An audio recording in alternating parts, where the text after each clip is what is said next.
Time మీది కొట్టారు, మాకు వస్తుంది టైం కొడతాం. మేము కొడితే ఎలా ఉంటుందో తెలుసా? దిమ్మ తిరిగి బొమ్మ కనపడుతుంది ఈ ప్రభుత్వానికి. టైం మీది, మీరు కొట్టారు, మేము తీసుకున్నాం. మా టైం వస్తుంది, మేము కొడతాం. మా దెబ్బ ఎలా ఉంటుందో తెలుసా? మేము కొడితే ఈ కూటమి పార్టీకి దిమ్మ తిరిగి బొమ్మ కనబడుతుంది. ఈ డైలాగు ఎక్కడ విన్నారో అందరికీ గుర్తుంది కదా. చాలామందికి తెలుసు ఈ డైలాగు. ప్రముఖంగా జగన్మోహన్ రెడ్డి గారు వాడుతుంటారు. కానీ ఇదే డైలాగుని ఆశ్చర్యకరంగా నిన్న జరిగినటువంటి ఒక ప్రెస్ మీట్లో మాజీ న్యాయమూర్తి జై భీమరావు భారత్ పార్టీ అధ్యక్షుడు జాడా శ్రవణ్ కుమార్ ఇదే డైలాగ్ను వాడారు. అంతేకాదు ఇటీవల జరిగినటువంటి ఒక భారీ బహిరంగ సభలో కూడా తాను ఈ రాష్ట్రానికి కాబోయే ఉప ముఖ్యమంత్రిని అంటూ కూడా ఆయన వ్యాఖ్యానించారు. ఈ వ్యాఖ్యలను బట్టి చూస్తుంటే రాబోయే ఎన్నికల తర్వాత రాష్ట్రంలో ఏర్పడబోయేటువంటి ప్రభుత్వంలో జాడా శ్రవణ్ కుమార్ కీలకమైనటువంటి పదవులో, అంటే ఆయన చెప్పినట్టుగానే ఉప ముఖ్యమంత్రి హోదాలో ఆయన కనిపించనున్నారా అంటే ఏం జరగబోతుంది అంటే, జై భీమరావు భారత్ పార్టీకి సంబంధించి ఒక లీడ్ రోల్లో దాన్ని నడిపించే వ్యవస్థాపక అధ్యక్షుడిగా ఆయన ఉన్నారు. అయితే ఇప్పుడు ఆయన చేస్తున్నటువంటి వ్యాఖ్యలు చూస్తుంటే ఖచ్చితంగా ఆయన ఒకవేళ భవిష్యత్తులో 2029లో జగన్మోహన్ రెడ్డి ప్రభుత్వం ఏర్పడితే ఒక ప్రముఖమైనటువంటి కీలకమైనటువంటి స్థానంలో ఆయన ఉండబోతున్నారా అన్నటువంటి ఆలోచన, అనుమానాలు అయితే కలుగుతున్నాయి.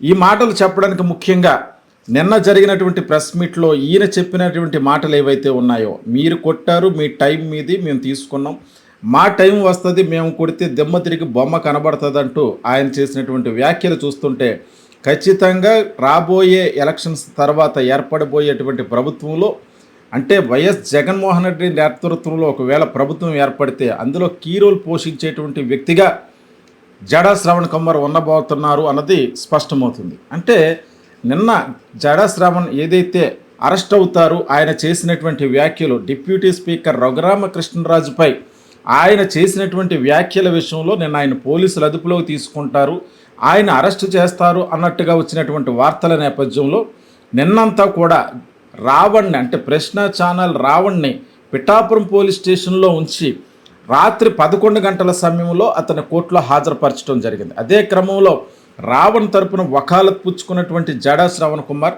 స్పష్టంగా ఆయన వాదనను అయితే వినిపించారు. అంటే ఆయనపై పెట్టినటువంటి 8 సెక్షన్ల కింద నమోదు చేసినటువంటి కేసులన్నీ కూడా బిలో 7 ఇయర్స్ శిక్ష పడేటువంటి కేసులు, అవన్నీ కూడా బెయిల్బుల్ సెక్షన్స్ కాబట్టి పూర్తి స్థాయిలో అతనికి బెయిల్ మంజూరు చేయాలంటూ ఆయన వినిపించిన సుమారు 1 గంట పాటు జరిగినటువంటి వాదనలు, ఆయన వినిపించినటువంటి వాదనలను కన్సిడర్ చేసినటువంటి న్యాయస్థానం జాడా శ్రవణ్ కుమార్ గారికి వాదనలతో ఏకీభవించింది.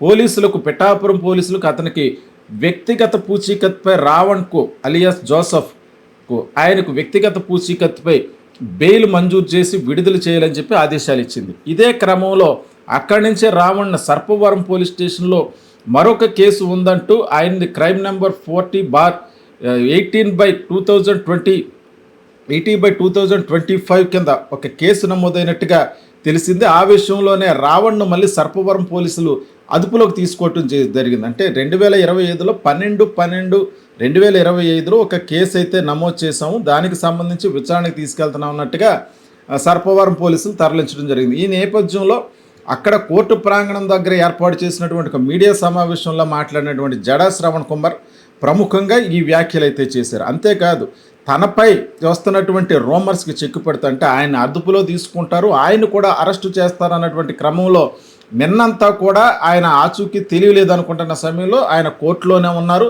ఆయన వాదనలు వినిపించారు. అయితే రఘురామకృష్ణరాజుపై తాను చేసిన వ్యాఖ్యలకు ఆయన విలేకరులు అడిగినటువంటి ప్రశ్నలకు బదులిచ్చారు.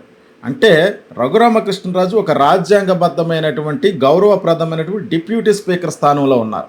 ఆ వ్యక్తి తన గురించి వ్యక్తిగతంగా దూషణలు చేస్తూ, అంటే ఒక సామాజిక వర్గాన్ని, ఒక మతాన్ని కించపరిచే విధంగా బాధ్యతాయుతమైనటువంటి పదవిలో ఉన్నటువంటి వ్యక్తి వ్యవహరిస్తుంటే దానిని వ్యతిరేకిస్తున్నటువంటి ఆయనను వ్యక్తిగతంగా బాడీ షేమింగ్ చేస్తూ లిల్లీ పుట్ అంటూ, అరకోటుగాడు అంటూ, హాఫ్ కోట్ అంటూ, నీలి కోటుగాడు అంటూ ఇన్ని రకాలుగా బాడీ షేమింగ్ చేస్తూ మాట్లాడితే తప్పు కానిది, నేను అన్న మాట తప్పు ఎలా అవుతుంది, అందులో నేను చంపేస్తానని చెప్పి అన్నారన్నట్టుగా చెప్తున్నారు. రాజకీయ సమాధి చేస్తాను అన్న మాట అన్నాను తప్ప, మీరు నా వీడియోలు చూడండి, అదే పదం ఉపయోగించాను తప్ప నేను ఎక్కడ కూడా వేరే పదం ఉపయోగించలేదు. నాలుక కోసి పవన్ కళ్యాణ్ గిఫ్ట్గా పంపిస్తానన్న మాట కోసం కూడా ఒకవేళ తనను బాడీ షేమింగ్ చేస్తూ లిల్లీ పుట్టంటూ రకరకాలైనటువంటి వ్యంగ్యమైనటువంటి వ్యాఖ్యలతో విమర్శించినటువంటి రఘురామకృష్ణరాజు యొక్క వైఖరి కరెక్టే అయితే నేను మాట్లాడినటువంటి మాటలు కూడా కరెక్టే, అవి రాజ్యాంగబద్ధమైతే నేను మాట్లాడినవి కూడా రాజ్యాంగబద్ధమే అంటూ ఆయన ఘాటుగా బదిలిచ్చారు. అయితే ఈరోజు సర్పవరం పోలీస్ స్టేషన్లో రావణ్కి సంబంధించినటువంటి విచారణ అంటే అక్కడి నుంచి కాకినాడ కోర్టుకి తరలిస్తారు. కాకినాడ కోర్టులో ఆయనకు సంబంధించినటువంటి విచారణ కూడా ఈయనే ఈరోజు ఎప్పేర్ అవుతున్నట్టు, అక్కడ ఉన్నటువంటి కేసును కూడా ఆయన వాదిస్తున్నట్టు తెలియజేశారు. ఈరోజు సాయంత్రం లోపు రావణ్ అయితే కోర్టులో ప్రవేశపెట్టనున్నారు. అంటే ప్రధానంగా ఇక్కడ పిఠాపురం కోర్టులో ఏదైతే బెయిల్బుల్ సెక్షన్స్గా వాదించారో అక్కడ ఉన్నటువంటి కేసుకు సంబంధించి కూడా సర్పవరం పోలీస్ స్టేషన్లో ఎవరు ఫిర్యాదు చేశారు అంటే 12/12/2025 ఫిర్యాదు చేశారని చెప్తున్నటువంటి అంశంలో ఎవరు ఫిర్యాదు చేశారన్న దానిపై స్పష్టత లేదు. అయితే దానికి సంబంధించి కూడా విద్వేషాలు రగిల్చే విధంగా మాట్లాడారంటే ఇదే సెక్షన్స్లో కేసు అయితే పెట్టి ఉంటారు. దీనికి సంబంధించి కూడా మళ్ళీ బెయిల్ వచ్చే అవకాశం అయితే ఉంది. అయితే జడా శ్రవణ్ కుమార్ అయితే గత కొన్ని నెలలుగా ప్రధానంగా ప్రజాక్షేత్రంలో దళితుల పట్ల జరుగుతున్న వివక్షలే కాదు, సామాజిక అంశాలపై కూడా పూర్తిగా దృష్టి పెట్టారు. అన్ని అంశాల్లో కూటమి పార్టీ యొక్క వైఖరిని మొండిగా వాళ్ళు చేస్తున్నటువంటి విధానాలను పూర్తిగా కూడా వ్యతిరేకిస్తున్నారు. తనకున్నటువంటి న్యాయపరమైనటువంటి అంశంలో ప్రతి కేసును కూడా న్యాయస్థానాల దృష్టికి తీసుకువెళ్ళి సామాన్యుల పక్షంగా అదే ప్రజా ప్రయోజన వాద్యాల పరంగా కూడా ఆయన ఆ కేసులను వాదిస్తున్నారు. అన్ని విషయాల్లో కూడా కూటమి పార్టీ వైఖరిని పూర్తిగా ఎండగడుతున్నటువంటి నేపథ్యంలో అదేవిధంగా తాజాగా ఆయన చేసినటువంటి వ్యాఖ్యలు ఏవైతే ఉన్నాయో, తాను కాబోయే ఉప ముఖ్యమంత్రిని కానీ లేదంటే జగన్మోహన్ రెడ్డి గారు చెప్పినట్టుగా మీరు కొట్టారు, టైం మీది మేము తీసుకున్నాం, మళ్ళీ మా టైం వస్తుంది మేము కూడా కొడతామన్నట్టుగా ఆయన చేస్తున్నటువంటి వ్యాఖ్యలు ఇవన్నీ కూడా వైఎస్ఆర్ కాంగ్రెస్ పార్టీకి ఒక బూస్టింగ్ ఇచ్చే విధంగా జడా శ్రవణ్ కుమార్ లాంటి వ్యక్తి, దళిత నేతగా ఉన్నటువంటి వ్యక్తి, ఆయన కూడా వైఎస్ఆర్ కాంగ్రెస్ పార్టీకి ప్రధానంగా ఒక బలంగా మారుతారు దళిత సామాజిక వర్గాల నుంచి అన్నటువంటి అంశంలో వైఎస్ఆర్ కాంగ్రెస్ పార్టీకి చెందినటువంటి నేతలంతా కూడా ఎవరు ఫిర్యాదు చేశారన్న దానిపై స్పష్టత లేదు. అయితే దానికి సంబంధించి కూడా విద్వేషాలు రగిల్చే విధంగా మాట్లాడారంటే ఇదే సెక్షన్స్లో కేసు అయితే పెట్టి ఉంటారు. దీనికి సంబంధించి కూడా మళ్ళీ బెయిల్ వచ్చే అవకాశం అయితే ఉంది. అయితే జడా శ్రవణ్ కుమార్ అయితే గత కొన్ని నెలలుగా ప్రధానంగా ప్రజాక్షేత్రంలో దళితుల పట్ల జరుగుతున్న వివక్షలే కాదు, సామాజిక అంశాలపై కూడా పూర్తిగా దృష్టి పెట్టారు. అన్ని అంశాల్లో కూటమి పార్టీ యొక్క వైఖరిని మొండిగా వాళ్ళు చేస్తున్నటువంటి విధానాలను పూర్తిగా కూడా వ్యతిరేకిస్తున్నారు.